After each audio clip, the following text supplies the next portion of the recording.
So I discover I'm speaking at 11, 11, 11, 11, 11. Frank Baum was a magical storyteller. He swayed the Wizard of Oz with profound wisdom.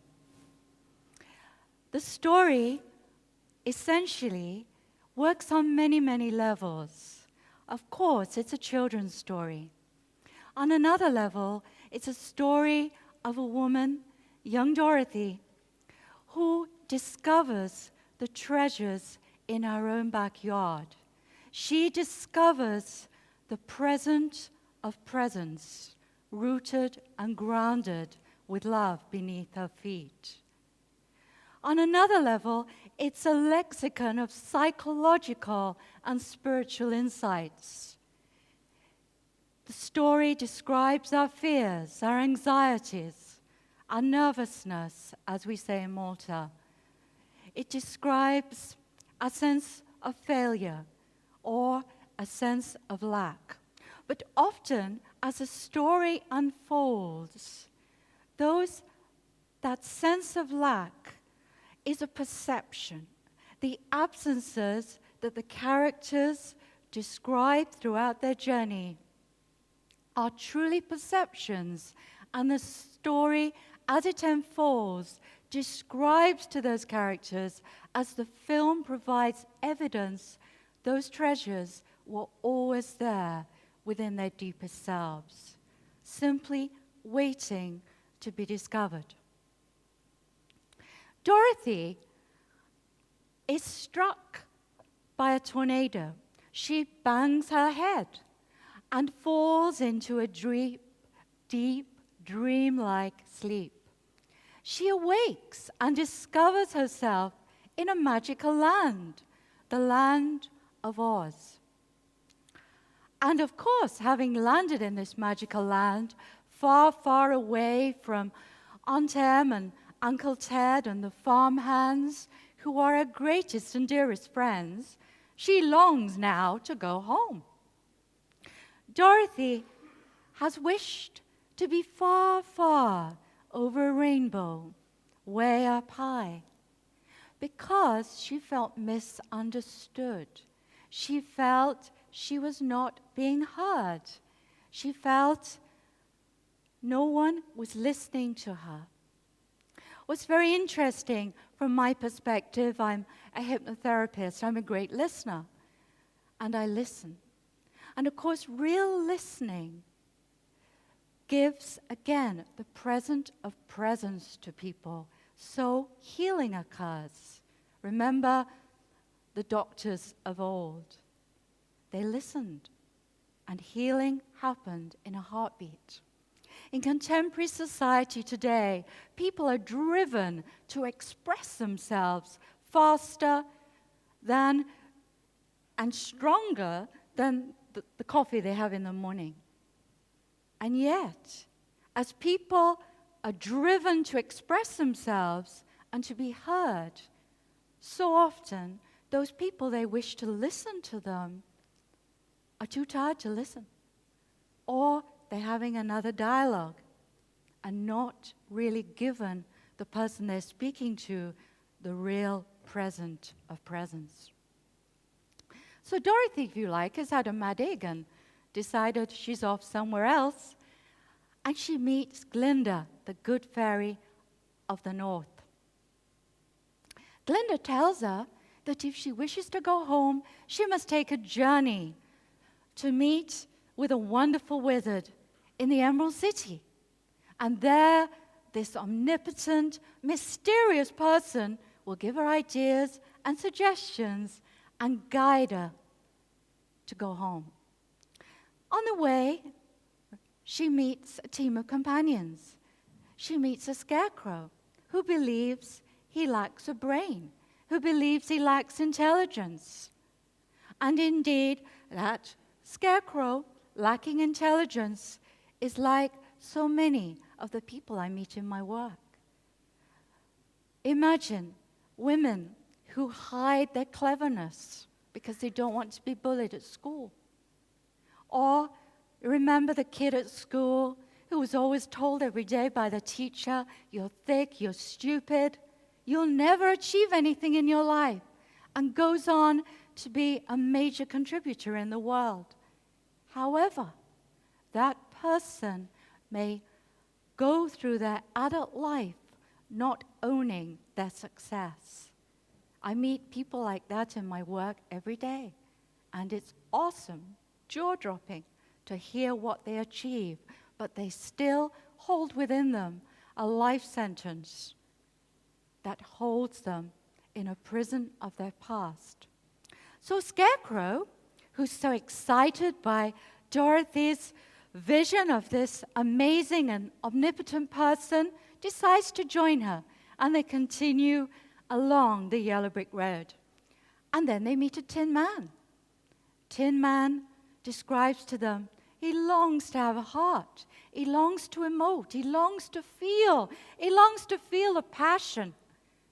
He longs to feel angry and creative, to feel himself. And how many of us are in denial sometimes of our feelings? How many of us are disconnected from ourselves? We may have a connection, as indeed we do, around the entire world, but we do not necessarily dial into ourselves and our own inner voice and heartbeat.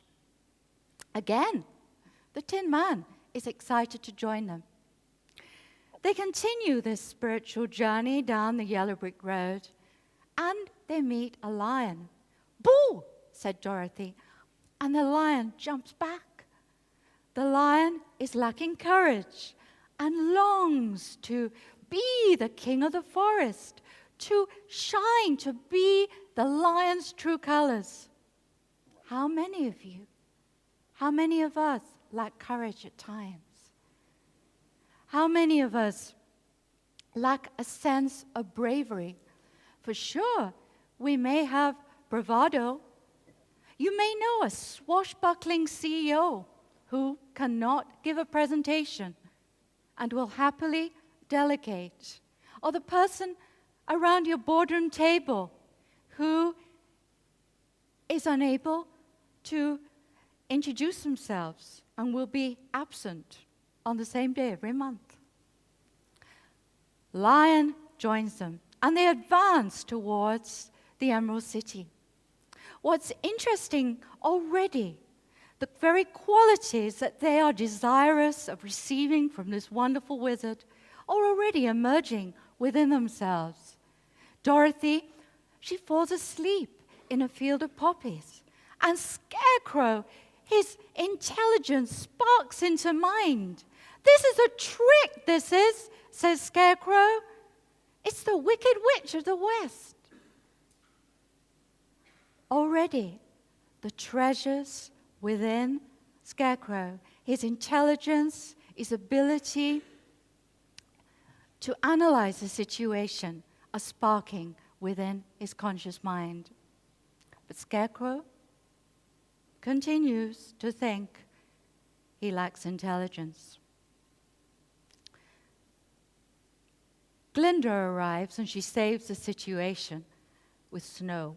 And they continue to advance to the Emerald City. They meet the wonderful, omnipotent wizard who tells them they must continue their journey and go and retrieve the broomstick of the Wicked Witch of the West. Perhaps the wizard realizes that we grow through tests. We grow through huge and phenomenal challenges. The four continue, but Dorothy is captured. However, during the journey to the witch's castle, already the lion displays himself as a natural leader, and Scarecrow, a fabulous tactician and strategist. However, although they have a divine plan and are determined and driven to rescue Dorothy, the witch has many subordinates who capture the three companions. But as they are captured and are captured together with Dorothy. The Wicked Witch maliciously lights Scarecrow, and he bursts into flames. But Dorothy takes massive action and flings a bucket of water over Scarecrow, and in so doing, dampens the witch. And the witch is liquidated, leaving only her scorched hat and the broomstick being the last block to their liberation and freedom. They return triumphantly to the Emerald City, presenting the broomstick to the wizard. The wizard, surprisingly, continues to resist their requests to turn their labels around: no intelligence, no heart, no courage. And one wonders why. Is it because the wizard is belligerent and angry? Because he's thinking, my goodness, don't they get it? Don't they realize they already have deep within themselves the very treasures they're asking me for? It is Toto, Dorothy's dog, with a paw stroke of wizardry, pulls back the curtain, and there is revealed an ordinary man with the most extraordinary ability to see the best in others, to believe in them, to champion them, to be on their team. And so, is it not true? We so often say, what's wrong with you, rather than what is right with you.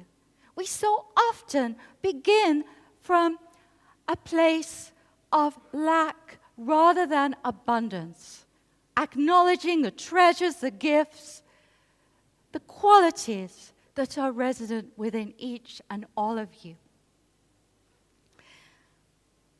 The wonderful Wizard of Oz presents Scarecrow with a certificate, testifying to his intelligence. The Tin Man is presented with a heart, and Lion a badge of courage. How many of us, once we are acknowledged by someone revered and respected, when we are handed certificates, acknowledge and own our success? But how would it be if we believed we already had that which we asked a wizard for? And of course, along our journeys, our life journeys, we all need to see a wizard from time to time. But how would it be if rather than always becoming, we could be? How would it be if the work you do, the studying you do, is deepening the known, such that you already are that which you are choosing to become? And what of Dorothy? Well, Dorothy,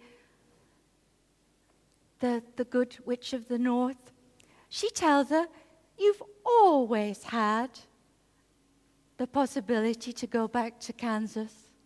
All you needed to do was to click your heels. And so Dorothy does just that and discovers herself back home, waking up from this deep, dreamlike sleep, awaking surrounded by her loved ones, Aunt Em and her uncle, and the farmhands, who very curiously are rather familiar: a Scarecrow, Tin Man, and Lion.